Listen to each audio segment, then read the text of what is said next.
Welcome, ladies and gentlemen, to episode number 3 of the Primetime Rundown Zoom interview series. Alongside my man, Rob DeLuca, I'm Joey Jarzynka. We cannot thank you enough for tuning into the Eastern Observer and the Blackjack Media Networks. My man, Rob DeLuca, a good friend of mine, we cannot thank enough for joining us here for episode number 3. Rob, that hair is getting extremely long. My goodness, how is your quarantining going? I'm hanging in there. Things are good. Just working from home a little bit, working out every now and then. A lot of laziness, though, no doubt. Hope everything's going well on your side. Yeah, it's going well. If I didn't have any gel in my hair or anything like that, it would be it would look pretty bad. I can tell you that. But we're keeping we're staying healthy on both sides, which is great. And that's really all that we could hope for. I know we had that chat over or off camera. We can only do so much here in the house, and that's why this is like I said, this is a good time for me to be chatting with you on the record. About your accomplishments and also about your favorite team that you're currently wearing. The NJ crest on your shirt, but we'll get to that a little bit later. So just for those who are tuning in now, we cannot thank enough tuning in on the Eastern Observer, I-95 Sports and Entertainment Network, along with the New York Pro Scouts Association for baseball. We cannot thank our partners enough for giving us this opportunity, the Primetime Rundown Zoom interview series, along with my podcast, our podcast, the Primetime Rundown. Rob DeLuca, Marist College graduate just about 2 years ago, which is absolutely crazy to think about. And really, let's see this. The biggest thing for Rob DeLuca, tell us who Rob DeLuca is. Well, hard. Yeah, you said that. Hard to believe. It's going to be it's going to be 3 years in May. It's hard to believe. It's crazy. But, I guess when it comes to me, the first thing you think of is probably got to be sports guy. When can't I talk about sports? The answer is never. I will, without a doubt, sit down and talk about sports with anybody, anytime. Essentially 24/7, especially right now, because what else are we doing? That's true. But so I guess we could start with a little bit of my my journey. How we want to go into how I got to Marist, maybe? Yeah, listen. Really, what I want to know is who Rob DeLuca is, and the biggest thing here is how you chose sports broadcasting to be your major, and what led you to Marist. All right. Yeah. So we're gonna have to go back in time a little bit here. Yeah. I mean, as a kid, I always loved to watch sports, and even occasionally, give the play-by-play myself. I guess it was just always just kind of a thing I love to do. But I'm outside shooting at a goal, giving a little play-by-play. But then I would say it was about a little late in my youth. I would say about 16. I would say 15, 16 years old when I realized this is what I want to go to college for. This is what I want to do. It was after I had found a advertisement on the back of a Sports Illustrated magazine. Wow. For a play-by-play sports broadcasting summer camp. It's they run like 10, 15 different camps all across the country, and of course they always have them in North Jersey. So I went to the one in North Jersey twice, and they were just the best combined 10 days. Like, it made me realize, like, yep, I did it once, loved it, did it one more time, and that's when I realized, yep, this is it. This is what I'm going to college for. So that's what I based my search on. And then I guess when we say how I go to Marist, I put a lot of schools on my list. Hofstra was up there, Quinnipiac. I threw safe for schools like Montclair State on there because close by, also family relative there. St. John's University also went on there, my father being an alumni. So I looked at all those, and then I visited Marist, and I fell in love with what everyone was telling me, what I saw with the communication school. What did it in was I did a summer pre-college course at Marist College going into senior year of high school. It was a 2-week program that gave you kind of the college experience. And it kind of just showed me that that's where it showed me that this is where I want to be. So when I applied to Marist at early admission, so I was like, this, if I get in here, this is where I'm going. That was that. And I was given it. I got a letter in the mail, Christmas Eve, 2012. And the rest is history. Yeah, and it's crazy because there's a lot of schools out there that specialize in sports broadcasting, sports communication. But then there's also the other handful of schools, and really the majority of the schools, if you think of, and really a lot of people, and this is no dig to Marist, but, and even St. John's for that rather. Yeah. But, really when you think of sports broadcasting and Marist, I think of Rob DeLuca. I think of your friend Casey Bryant. I think of, and I know that both of you guys are going to be, or, both of you guys are budding superstars. And it's, there's not a lot of, I don't want to say, is there a lot of alumni that you guys have a strong alumni for the Red Foxes? Yeah, there's definitely a lot of Marist alumni out in the sports field. Like there's, scattered around really a little before Casey and I's time. Right. Hey, don't dig yourself. You're coming right. You're up and coming right there with us now. Well, so. Thank you. Yeah. I appreciate that, buddy. Yeah. So but the Red Fox connection is strong out there, no doubt. And it's also good to have the other connections of, where your parents went to school, because you never knew who they know. That's actually kind of helpful of how I got into my current production assistant job over at ABC in New York. Is you got to know people. That's networking. Probably one of the biggest, most important things in our field, I would say, is got to have that strong networking. Yeah, there's no doubt about it. And really the biggest thing too, going back to what I was saying before, is that, when you think of the alumni network, you think of, you think of Fordham, and you think of Vince Scully, you think of Michael Kay, you think of Syracuse, and you think of Mike Tirico, and St. John's, really, you think of Mike Francesa, Joe Benigno, or you think of Seton Hall and Bob Lee.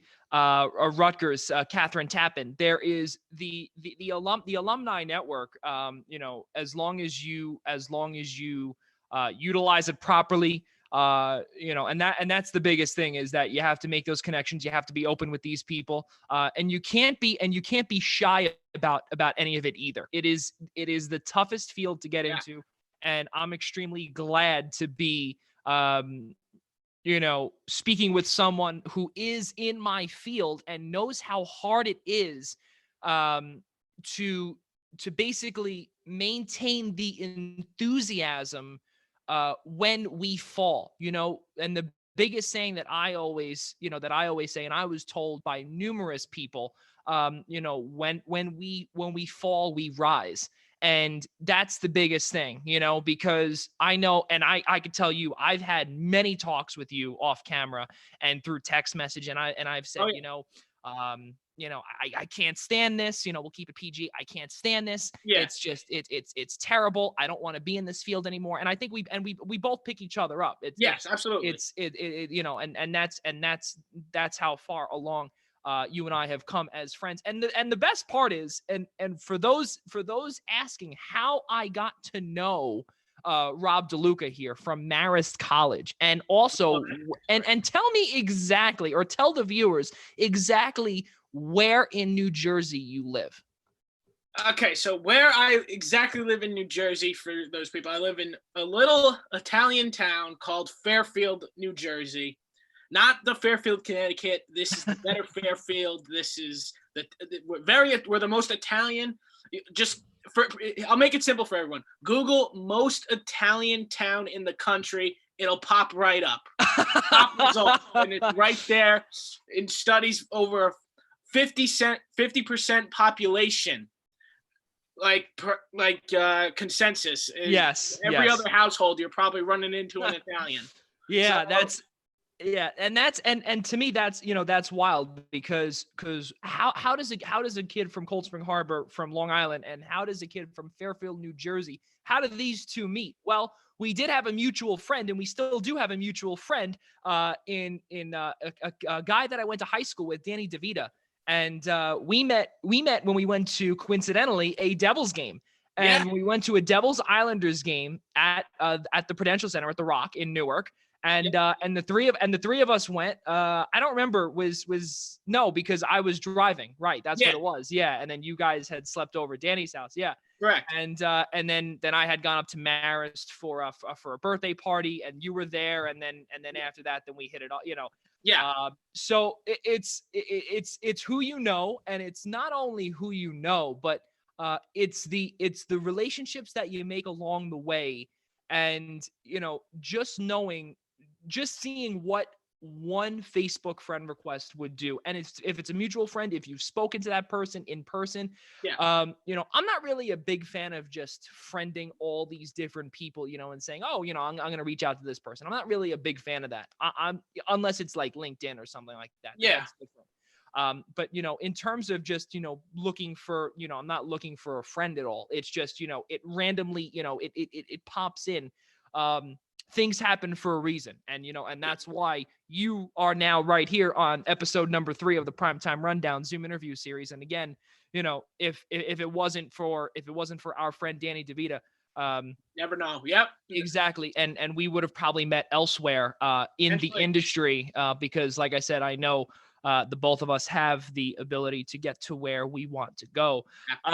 So now while you're at Marist and we spoke about your friend Casey Bryant, and what Casey has done is surreal. He's won Broadcaster of the Year with a hockey team. The Danbury hat tricks. He just the league's. It was actually the league's award. It wasn't even so like people in that league voted on it, and his team got it. Okay, got it. Yeah. So now, and that's called the Danbury. Say it again. The Danbury hat tricks.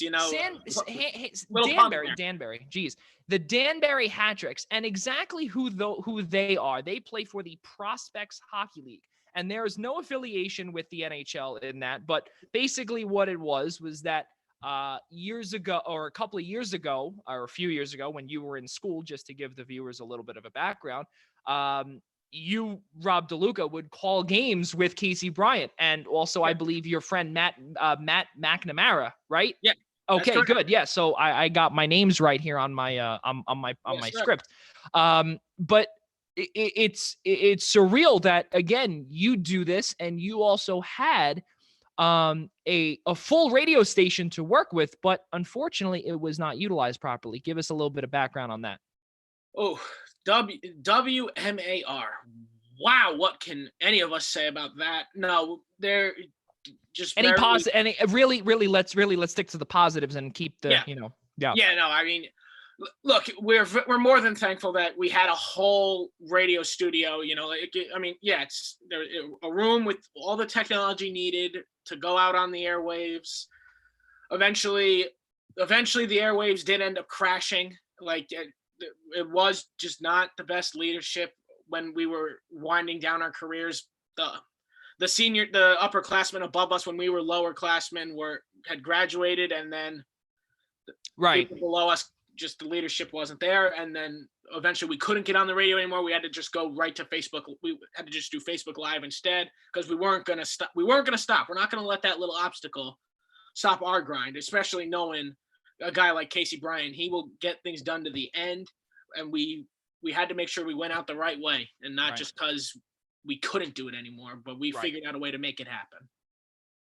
Yeah, no, that's the biggest thing. And tell us, and also now tell us how you got started with Rant Sessions and tell us about your experience calling hockey games for the Marist Red Foxes. Well, yeah. Casey's been a friend of mine. That pre-college program that I had mentioned earlier in the broadcast is actually where I met Casey. That's where we first met, and we stayed in touch all throughout that time. And then we were both at Marist together, and then I went to We both first called one game in our spring of sophomore year. We literally just had Casey's cell phone, the little record app that iPhones have. We basically shouted into it, not really knowing too much, being our first game, but we go back and listen to it. It's funny. But yeah, then I go abroad to Florence, Italy for a semester, and Casey gets started with our friend Matt McNamara. They start calling Marist Hockey games organized level. At first, yeah, they would pre-record it, and then I came back from Italy, and I was like, hey, you guys need any extra hands? And Casey was more than willing to bring me on. He took me in, and then that is how the rant sessions was created, between all the broadcasts and then also our little podcast radio show. And that's how the rant sessions was created. And then halfway through the spring semester, we figured out how to go live on Facebook. And then, right, as I said before, the rest is history. Yeah. We made the rant sessions for 2 years, and then we graduated college and we're in our different directions, but we still get together. Matt, Casey, and I get together via the Skype, and we currently have a podcast we call the Sports Movie Madness. We take a look at the best of the best and the worst of the worst in all things sports movies. Well, now, okay, now, just to give our viewers a little or a background of that. Cannot thank you enough for giving us the background. Now, where can the viewers go to listen to this? So the Sports Movie Madness podcast is right now exclusively on Spotify. So just search us in on Spotify. We'll be right there. There's about 5 or 6 episodes out there right now, but we've got double digits in the bank ready, getting edited and getting ready for release as we speak. All right. So just in case it looks as if that we are having a little bit of technical difficulty either on my side, on Rob DeLuca's side, but I'll give you exactly what, just in case if no one heard Rob or if anything. So it is on Spotify. He does have a lot more edits to be done, but they will be coming up on Spotify pretty soon. You'd figure, right? Yeah, absolutely. Yeah. So that would be so that's really amazing. So the biggest thing too is, Rob, is that you guys are keeping busy, and especially because you guys are remaining in touch, and also you're not allowing this quarantine here, or this, or the pause, if you will. That's what they say in New York, but with both of our states technically on pause or, told to stay home. I will not use the SIP acronym, and Rob knows what I'm talking about as everyone else. But like I said, we won't say that. You've been very positive, and I know again that, there is a lot of things that only you can control, and the rest is just controlled from up above. Yep. And especially this, where you have your podcast going. How is it that you guys are still able to get this podcast going, basically just going, and how much easier is it now? Because you guys are all home together. Well, not home together, but home at the same time. Yeah. How are you guys utilizing that time to potentially improve yourselves on Spotify and to potentially grow even bigger? Yeah, I mean, we're working on this. Casey's the master of multitasking. That boy can do about 2,000 different things at once, and it never ceases to amaze me how he manages to get it all off the ground. But we're just right now we're trying to stay on a normal schedule. We're not trying to over push anything. We record usually about once a week. That way it gives us time to do our other things, spend time with our families, our other work. We're all working from home right now. So right. We've also got to take care of our jobs. So we stick to our schedules right now, and we're always looking for ways to improve it. We take suggestions from people. We want our viewers to tell us how we can grow, because we feel what we're doing is great. We feel what we're doing is fun. We're giving people as with most podcasts right here on the Primetime Rundown, like we're providing forms of entertainment here. That's what is most important to us. So we're always just trying to find ways that maybe we can make it more fun, which is why what we do is we don't always stick to script. We'll go off top. I mean, we'll all keep it pretty relative, but we won't strictly talk about the movie. We can branch it off into something that happened in life or something. And well, of course, and that's and that's exactly and that's exactly what we're doing now too. Because really, did we and just by looking on what we both came up with here, and just to let the viewers know as well, is that, as you can see, I'm a very I'm an open book. And unless I'm unless I'm out in the field and interviewing players or interviewing other people, I'm very open to giving my guests a heads up on what I'm going to be asking them, because not only do I want them back moving forward, but I also want to make sure that I remain in good spirits with that person. I don't want to burn any bridges. So and really, the reason why I bring that up, Rob, is because just by looking at our script, we talk about general conversation, and that's exactly when I said to you earlier about what was it, or you had brought up Florence, Italy. Really, I'm sure that that was probably a part of this, but just to give every little blurb, an entertainment spot, or a quick spit out, or whatever it may be, just to entice the viewers, conversational. You have to go off script, because if you do, then really, hate to say it, but even for me too, it becomes boring, and you have to and you have to sound intelligent, enthusiastic about it. And you can't let anything get in the way, literally anything, because if you do, then it will be in your head for either the rest of the show, the rest of however long you do, whatever it may be. Excuse me. So, and really, like I said, I actually didn't even know that you did a podcast between you and I. I never knew that. When did you start that?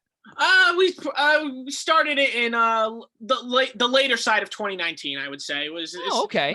It's not too old. It's relatively new. All right. Well, that's pretty good. See, you see, there's certain things about my friend that I don't even know. That's. It's just the way life goes. It's true. We catch up with this is helping us catch up on our basis, pretty much. That's true. And usually, I mean, hey, we usually talk every day anyway. But like I said, there are certain things that just do not come up in conversation. Yeah. But now, we'll definitely be able to tune into what was the name of the podcast one more time? Sports Movie Madness. Sports Movie Madness on Spotify. Tune in to Sports Movie Madness on Spotify, starring Rob DeLuca, Matt McNamara, and Casey Bryant. I always get the name mixed up. So now, moving forward here, following graduation, Rob, I know you do play-by-play for Montclair State University hockey, but also let's start with this. And this was where you first started coming out of college, was ESPN on ABC Productions. So, and I think that is the coolest thing, where you work at ABC Studios and you work with the Sunday showcase games. Yeah. For the NBA. Yeah. So a little background. Yeah. So I got out of college, graduated 2017. It was not an easy find. It took about a year of searching, really, almost a year of job searching before I finally got a call. It was very helpful. One of my connections was able to get me this, who works at ABC on the news side, was able to get me this interview on the sports side. It went well. So 2 years later, here I am. 2 years later from that, almost basically, here I am now. The 2-year anniversary is actually approaching. Wow. So I work on weekends. I work during the week in the office to prep for what we would air our live games on the weekend, be it the NBA Saturday Primetime, the NBA Sunday Showcase. During the fall, it's one thing and one thing only: college football on ABC. The noon game, 3:30 game, primetime, 7:30. It was that when September hits, It is all college football, nothing else. During the summer is pretty much our quiet time. We kind of stick to our recorded shows, X Games, but then I guess now that's really all we've been doing really, and playing repeats. But yeah, then Right. normally we would get into something like Little League in the later summer months, Yeah. and this year we were actually pretty excited. We were getting some soccer. Like we there are some Yes. sports we're getting that we haven't gotten in a while. Like we were gonna get the UEFA tournament, Yes. 2020 Yeah. Euro tournament, and that's now postponed. We were going to get a little bit of MLS action, and that is now postponed. Right. So pretty much right now, what we're trying to prep for our best, even though there's not going to be any production vans or anything, but we're still in prep to get ready for the NFL draft, which will go on as scheduled virtually. So we're pretty much going to get ready for that probably this coming week, and right through into the next week when we start on next Thursday at 8 p.m. I believe. Right. Yeah. So for those again who don't know, the NFL draft is virtual. ABC, ESPN also on the NFL network. I think Fox is also having it as well. It's going to be on like 4 different networks. It's something crazy that the NFL everyone's is getting a little piece of the action just because it's come to that point. Right. And if I'm not mistaken, it's on ESPN, but then it's simulcast on ABC. Yeah, ABC. Yeah. ESPN's really trying to push the ABC viewership for Thursday, Friday, and then right. Saturday is a definite simulcast. Right. Yeah. So and really, I think that is amazing, especially, to get into the production side of things, because really the biggest thing that I've always been told, and I was told in school, is to be a quote jack of all trades. Because if you can do production side, if you can do sound, if you can be a cameraman, you know how to do any audio, anything that, or even, and you know what, even if you could be or on camera, any little thing that you can be, or that you can bring value to and for, is going to get you the job. So really, that's the biggest thing that I see, is to be a jack of all trades. Now, my question to you is as you've been working in this, or in the ESPN on ABC, or in ABC studios rather. So for those that don't know, ESPN on ABC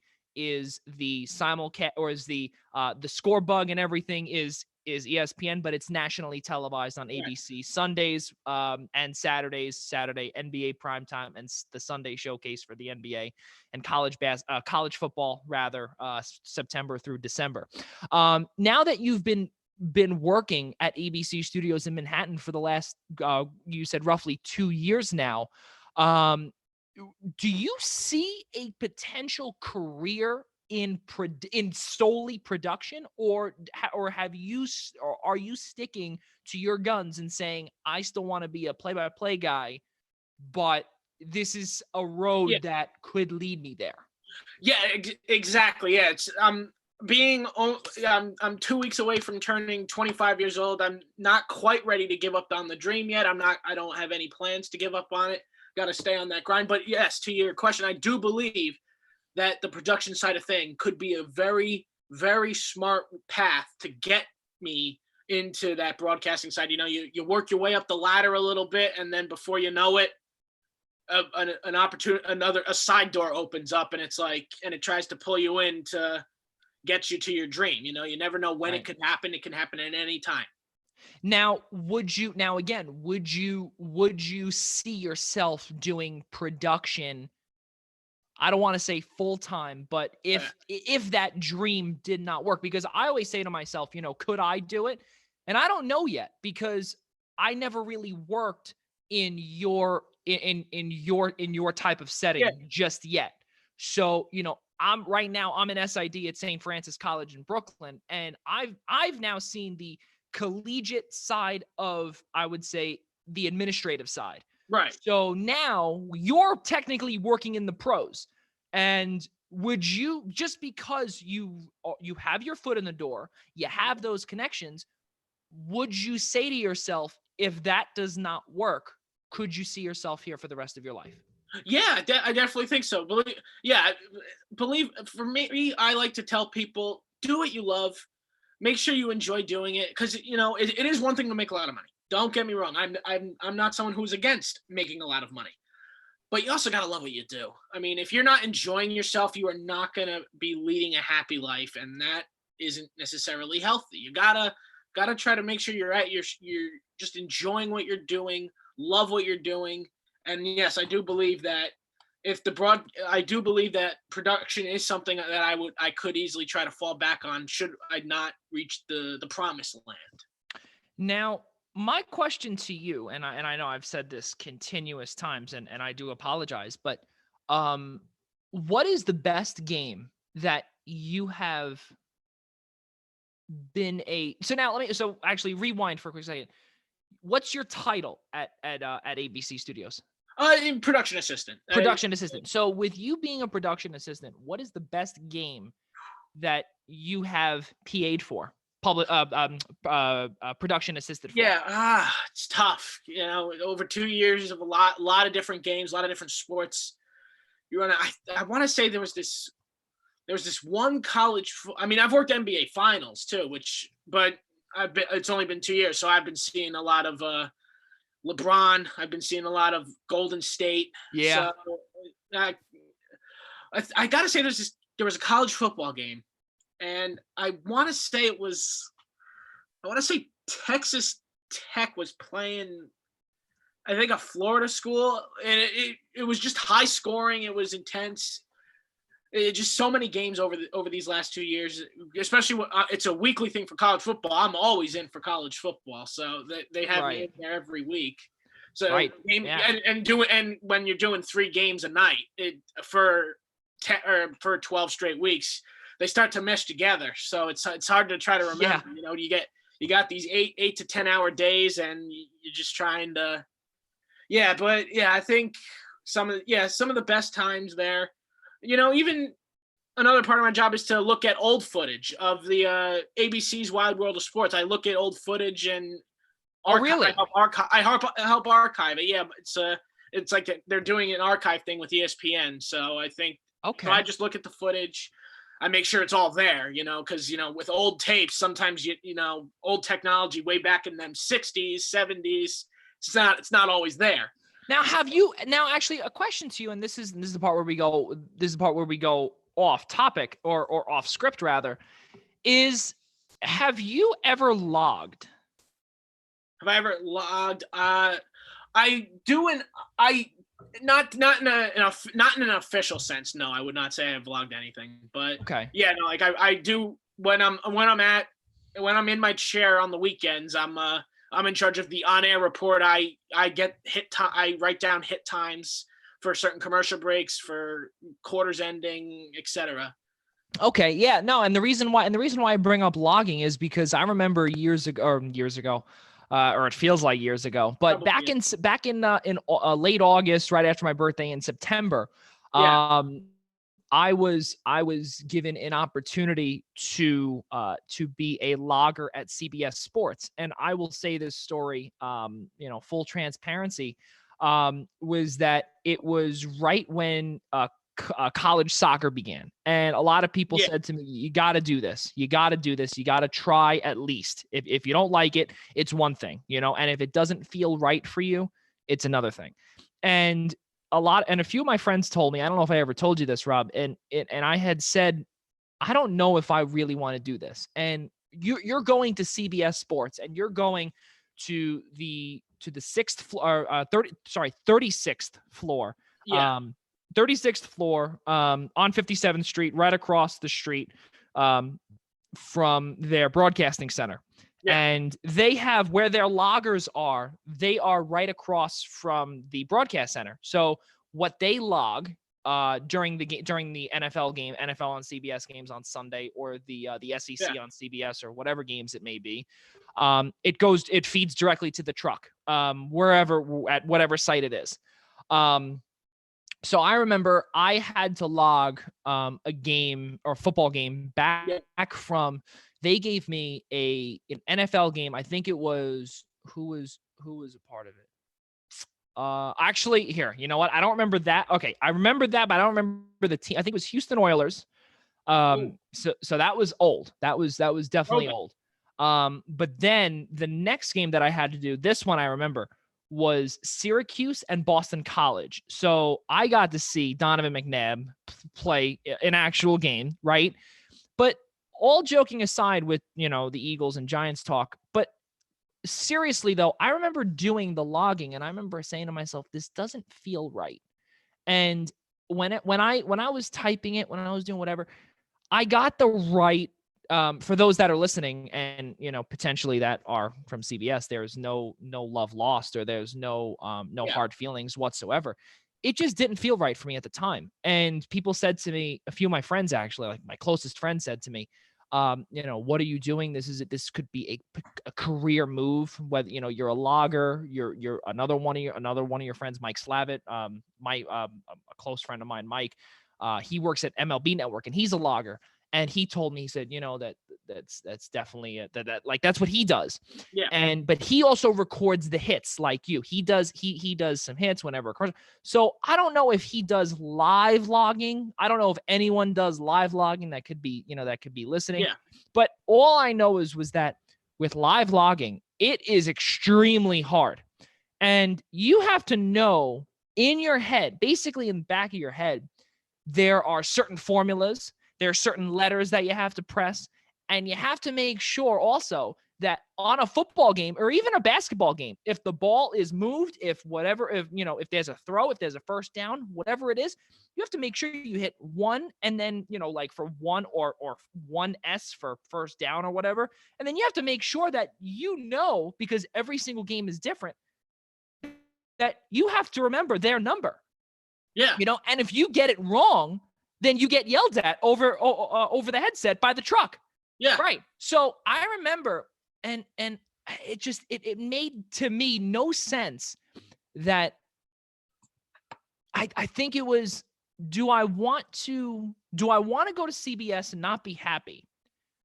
Or do I want to stay at St. Francis College and still do what I love, which is to work in the field of sports? Do I want to be a long-term sports information director or work in the administrative side? No. But I don't feel, when it doesn't feel right, you got to go with your gut feeling, and that's, and the reason why I brought that up is because of what you said, where, you record hits and you figure stuff out, and things are going to eventually fall into place, which now actually segues me into the next gig that you got, which was Montclair State University. Yeah. And getting a play-by-play job, your first, well, I don't want to say your first paid job, but your first play-by-play paid job. Tell me how you got that gig. Well, that one's actually, that one was more of a shoot your shot kind of deal, I guess, if you want, we can word it that way.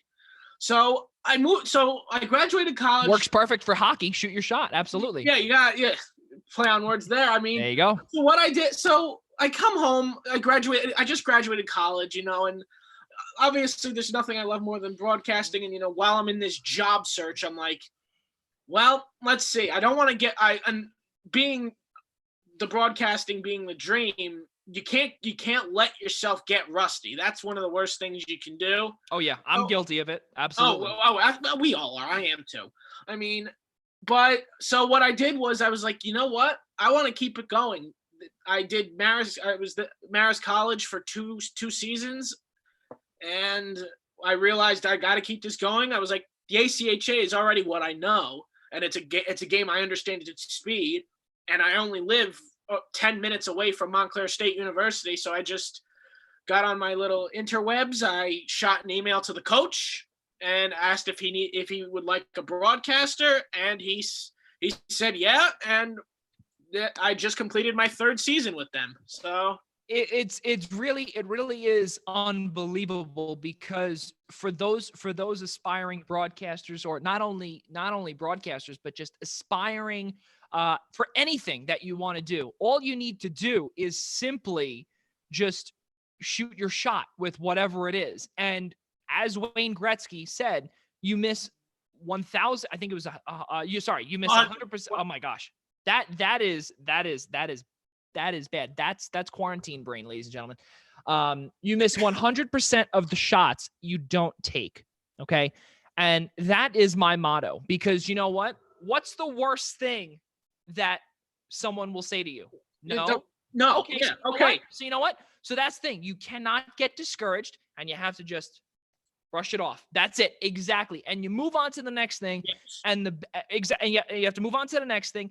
And you have to make sure in your head that you remain focused. Yes. And everything in your head is on straight. It's is locked in correctly, because really, you think about it, where you are, Rob, in North Jersey, you still have, if you go, Central Jersey, even South Jersey, or even a little, towards west on 80 where you are, you can find a lot of work where you are. And I'm not saying that, it's there in your face, take it. What I'm saying is that where I am, and again, I don't want this to sound like a cop out or anything along those lines to my viewers right now, but it's a different demographic. Yeah. Where Rob is, because it's a little more suburban. Where I am is becoming less and less of that. And now, if you think about it, like with hockey, you and I had this discussion when LIU, Long Island University, merged, and they got their first hockey team, and they have it for women's hockey right now. Yeah. We don't know when we're going to see men's hockey, but whatever it is, those games are broadcast on NEC Front Row, Northeast Conference Front Row, the Northeast Conference home for all their sports. And I thought, you know what? And you said to me, you're like, oh, you should get on that. And I was like, I've never done a hockey game before. And I went up once to Marist, to you, and I sat aside you and Casey. And I just gave my thoughts and just saw exactly what you guys did. And because it's either I go to an Islanders game at the Coliseum, or I go to a PAL hockey game here and do my own calling, But now, because broadcasting is getting so popular and so big with your phones, with whatever we're doing, even right here, right now, the people that are watching right now, I guarantee you, have no idea that I'm in my basement right now. No idea. And right behind here, I have closet doors, okay? So just behind a banner with a microphone, with lights that I have, like actual broadcasting lights that I have here, it's very difficult, because everyone wants a piece of what you want to get to. So you have to show you have to be ahead of the game. Exactly what you said with the Sports Movie Madness podcast that you have. And like I said, that is the biggest thing. You have to make sure that you do not get down on yourself when someone says, no, we already have a broadcaster. It's very hard, especially at the D2, D3 level. And like I said, where you are with Montclair State, there are, I'm sure, and especially where you are over there, as opposed to where I am here, a lot less people, that's for sure. And a lot more opportunities, that's for sure. And also, obviously, an opportunity like that, it was your time. It was meant to be, where you are right now, and to be calling those games. Because really what I should have been doing, and I'm not going to lie, is that I should have been up in Iceworks or at the Islanders training facility whenever the women's hockey team for LIU for the LIU Sharks, whenever they played, I should have been up there. Or because really, I mean, I work in the NEC, I could have just asked for a credential, and I could have sat upstairs and I could have just called the game, or I could have brought my equipment, whatever, and I could have done it myself. I did it for years with Nassau Community College. There is so many different outlets to choose from. And that's why really I commend you for shooting your shot, because that to me is what is going to make a world of difference. If you can't network, if you don't have that luxury to go to a charity event and pay certain money to do, to get a seat at a table, or even not even that, or even to go to a cocktail hour, whatever it may be. CC the professional scouts that are listening, or the Professional Scouts Association that we're partnered with right now. They have every year a banquet or a charity event every year at Leonard's out in Great Neck. And every single time that I go, I always like to mingle with someone new, always like to revisit with a few scouts or a few media members that I know. But again, if you don't shoot your shot, someone else will be there to shoot their shot, and they will get a goal. That's for sure. And they'll be the winners coming back there. So now, how is Montclair State Hockey overall? Just like their on ice play, how is it in your 3 years? So for the first time in my 3 years, they made the playoffs last season. They got in there. They were unfortunately bounced round one, but let me tell you the resiliency to get there. They needed wins. It looked like they were dead in the water with 3 games to go. They win all 3 games and propel themselves into the playoffs. They needed their 3 wins and help, and they got exactly that. They got their 3 wins and they got the proper wins that were needed, and they bumped themselves right into the 5th seed out of possible 6. When I tell you, and the last 2 games were home games, so I was right there on the call. They were in must-win situations, and let me tell you something. What is now known no longer Floyd Hall Arena, what is now Montclair State University Ice Arena, as the school just recently brought out Floyd Hall. So when I tell you they get people showing up, they get they get students come down, their families. That's what you get with a local school, with a small local school. Right?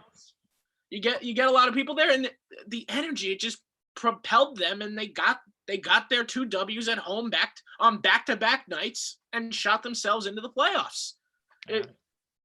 And basically what that shows is the resiliency, and you never give up. And that's basically the gist of this whole interview. And, and that's the thing, is that in our business, if you give up, you can't give up, because if you do, someone will be there and they'll just walk right over you.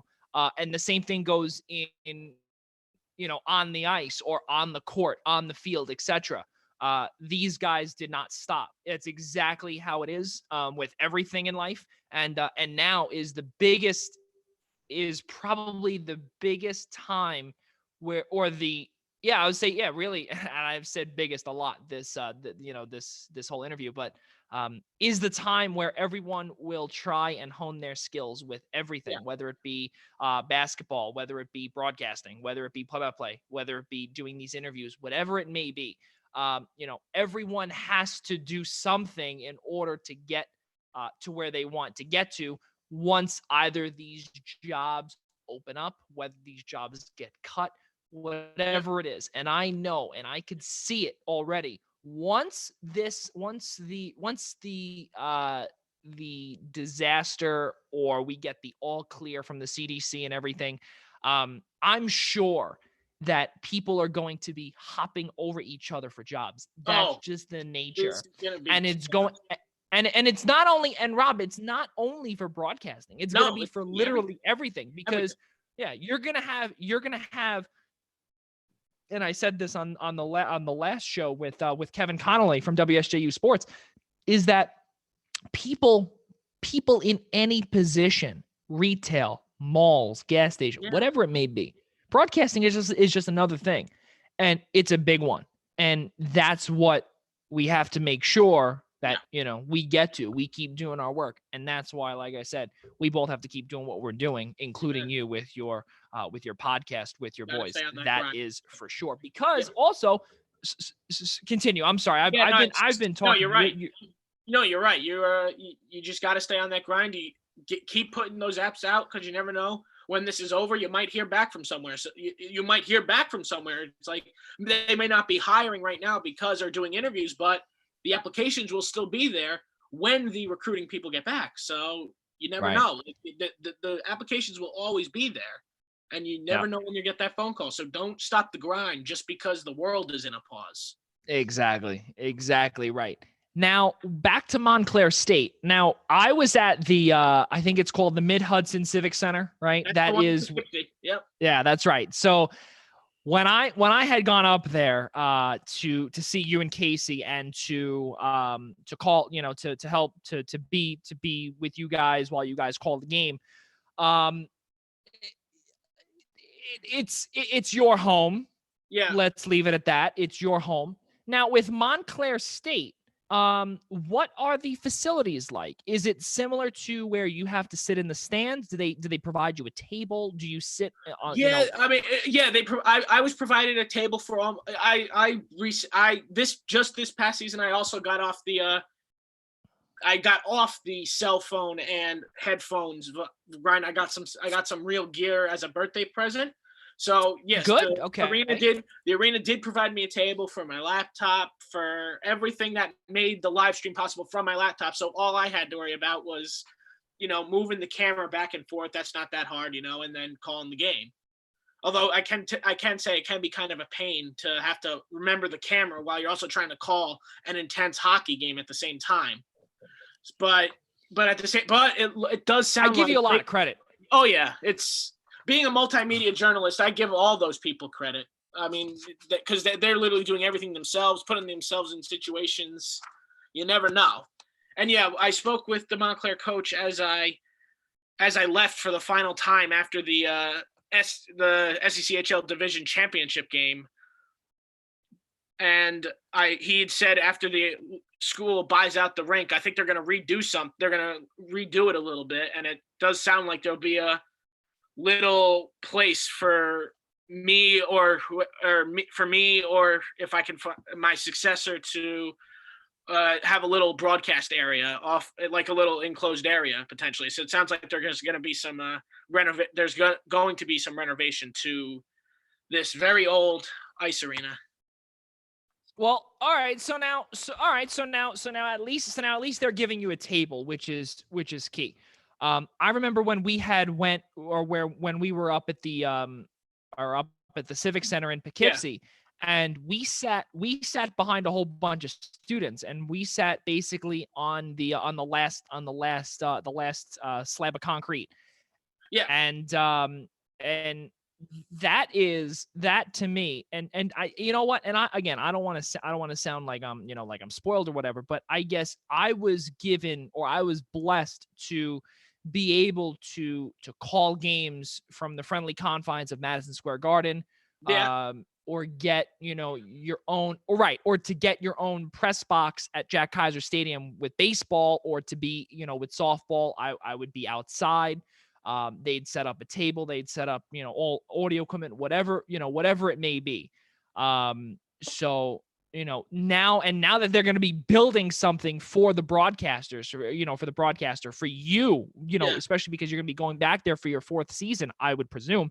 All depends on where the main job search ends up. Right. Exactly. Yeah. So that's presumably if I'm still here, you'll see me at Montclair for a fourth time. Yeah. Right. So, and that, like I said, that's really, really admirable that these guys have seen the work that you've put in, and also how the broadcast industry has gotten big, where really with or without you, they'd still have to put it in anyway. The most memorable game, or the most memorable moment at Montclair State? Oh yeah, all right, yeah. There's one game that's stood out to me, and honestly, it had to be my first win, the first win I called, because it was done in come from behind fashion. Okay. So they're down late. They're down like 5. I think it was 5-4. Yeah, it was 5-4. Or actually, I think at one point it was 5-3. And they made it 5-4, but it's like 5 minutes left, and then the clock starts ticking. So it's whisking away, and it looks like Montclair's getting ready to pull the goaltender. Maybe seconds before they pull him, they get the tying goal, goes in the net.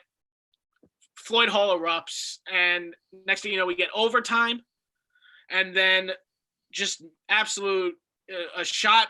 Montclair took a shot, was saved, but the rebound came right into the slot. It took a nice friendly bounce right to our defenseman, and he just tapped it home into the empty net for a rebound, and then absolute medlem in the press box, in the stands, in the makeshift press box, right? Oh yeah.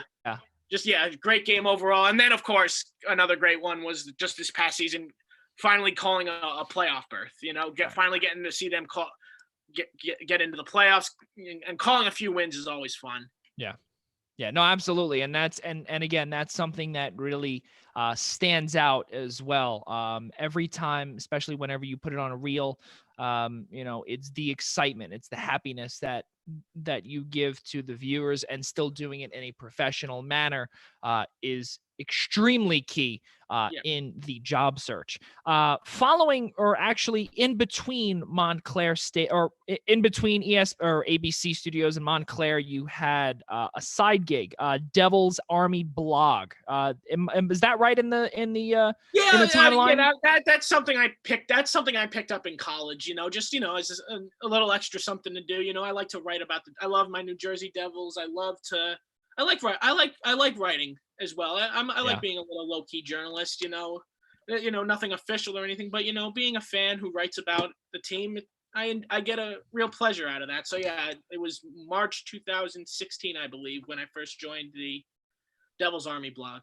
And how did you get, or how did you find them, or how did they find you? Yeah, no, I think I followed them on Facebook many years ago, and Twitter and all that, and just another shoot your shot type thing. I was like, you need a writer, and they did, and they gave me a trial run, and worked out from there, and I got 3 wonderful years out of being a member there. Right. And now, and also too, it's something amazing to add to the resume as well. Yeah. To say that you are able to write, and be credited for the work that you've done, rather than just writing a random blog for yourself. You're writing it for someone credible, and especially for your beloved Devils that we could see on your wall, just to to your 5 o'clock. Yeah. Exactly. And also the NJ crest on your t-shirt. Yeah. So moving it forward rather, you currently work for, or have another quote unquote side gig with Fansided's Pucks and Pitchforks. Tell us a little bit about your experience there, and what you do for them, and what team you cover. I can only imagine what team you cover. Oh, well, this small NHL team in the middle of New Jersey. They call themselves the Devils, and it for me, that was kind of a roller coaster decision, because I saw that they were looking. I follow them too. I follow many Devils fan pages. It's just part of being a Devils fan. And so what had happened was, I saw that they were looking for it, and I know that the notoriety that Fansided has. So I said to myself, you know what? You gave Devils Army blog 3 great years. Take your shot, see if you can move yourself up. So I reached out to them. I threw my application through Fansided. They said that they obviously you had to show samples. So I took a lot of samples from Devil's Army blog, and sure enough, they said yes. I gave my heartfelt goodbyes to my supervisors at Devil's Army blog, and have been with Fansided, I would say, probably since roughly June, I believe, of last year. It was about. Yeah, it's right. And again, something else to add to the resume, and you continue to build that experience now on the writing side.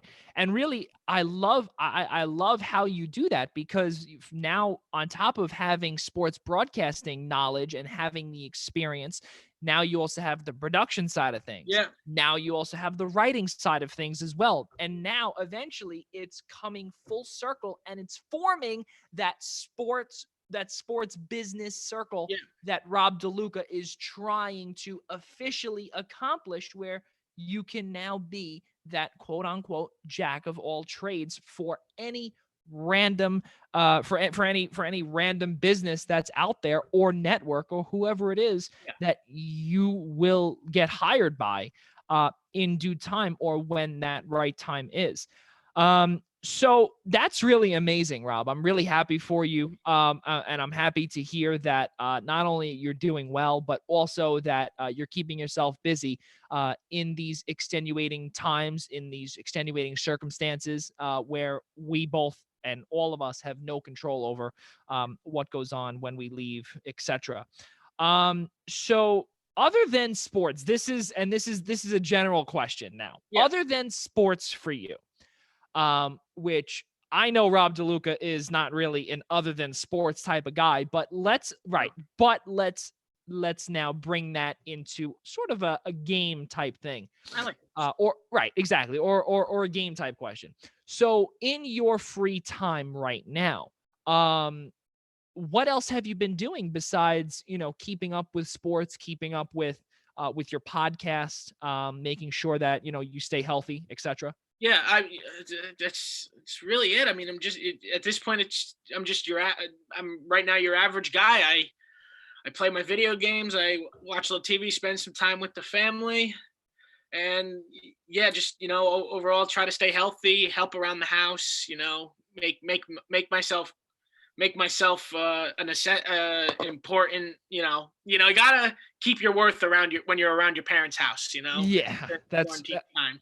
That's right. Good. Well, I'm glad, like I said, and I'm really glad that, you're able to stay busy, keep doing that. And, that, like I said, that is really key. Now, I know that we can go on and on and on about St. John's, about the Giants, about the Yankees, about your Devils, and about sports in general. But I will tell you this, ladies and gentlemen. In about 2 weeks, when we have I believe it's episode number 23 of the Primetime Rundown, that'll be on the Eastern Observer and the networks of Blackjack Media. Rob DeLuca will be joining us on draft night, so that will be a ton of fun, and he'll be able to give his insight for his Giants and for the rest of college football for the draft. It's going to be tons of fun. I know Rob's going to be getting his name and his face out there on the Eastern Observer and the Blackjack networks, Blackjack Media networks. A lot of good stuff. But this is the biggest question that I have, and the biggest question of all, because you're wearing your your New Jersey Devils t-shirt, and we can see the Marty Brodeur. We could see the banner in the back. Yeah. We could also see, yep. And it looks like that's, I would say, Patrick Eliash as well. All-time favorite. Absolutely. Right. Exactly. And you also have the mini fathead sticker of the Devils. That is correct. What an eye. Right. There you go. Right. Exactly. See, it shows how much TV I watched years ago. And actually paid attention to the commercials, which is, believe me, there's plenty more around. Believe me, there's plenty more around here. Yeah. Well, that's just what's on the wall.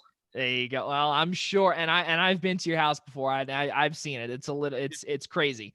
So the reason why you are a Devils fan, period, is the biggest question that I think that all of us have. Why are you a Devils fan? How did you become a Devils fan?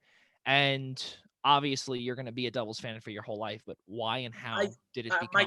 My guess would have to be, I mean, it just goes back so far. I was so young, and I guess I would watch hockey on TV. My dad would go to games. And obviously with the Devils being the closest hockey team, basically back then in the beautiful Meadowlands, the beautiful Continental Airlines Arena, great place. Yep. Absolutely. Yeah. We went to a game, and then that's a literal history. Yeah, I remember that. I remember the Continental Airlines Arena. I was there a few times for a few Devils games, for even a few Nets games as well. Many years ago. Really, really fun stuff. And then obviously, the Nets are now here and whatever, and the story is over after that. I remember I was at, I think, one of the last New Jersey Nets games ever. It was really a sad sight to see at the Prudential Center. But that's, I think that what we've learned today from Rob DeLuca is that we can never give up with what we do. We keep on going, and to be a jack of all trades in this industry is the biggest key. And we cannot thank Rob DeLuca enough for joining us here on the Primetime Rundown Zoom interview series, episode number 3. Rob DeLuca, My friend, thank you so much for joining me here on episode number 3. And we will see you on episode number 23 of our podcast, the Primetime Rundown. All right, thanks for having me, Joe. I look forward to it. Ladies and gentlemen, we cannot thank you enough for tuning in to episode number 3 of the Primetime Rundown Zoom interview series. We're going to be promoting as well our partners, the Nolan Carroll Foundation, Ed Randall's Fan for the Cure, also our newest partner as well, the New York Professional Scouts Association. We'll give you their website once we have a working URL, if you call it, or a working website. We'll get that up and running. But also, do not forget, this coming Friday, episode number 22 of the Primetime Rundown will air right here on the Eastern Observer, the Blackjack Media Networks, and also on YouTube. That'll be Tyler Adele, Nick Partain, and he will also be interviewing Mike Valenti from the Golden Stick Wiffle Ball League, who will be a partner soon to come as well. Also, just before all of that, episode number 4 of the Primetime Rundown Zoom interview series will feature New York Professional Scouts Association member Ross Mertz. He is also a right fielder for the Fairleigh Dickinson Knights in the Northeast Conference, and we'll be figuring out how the quarantine and the stoppage of collegiate play has affected him and his team. Ladies and gentlemen, we cannot thank you enough for tuning in. I'm Joey Jarzynka, and for all of us at the Eastern Observer and the Blackjack Media Networks, good night.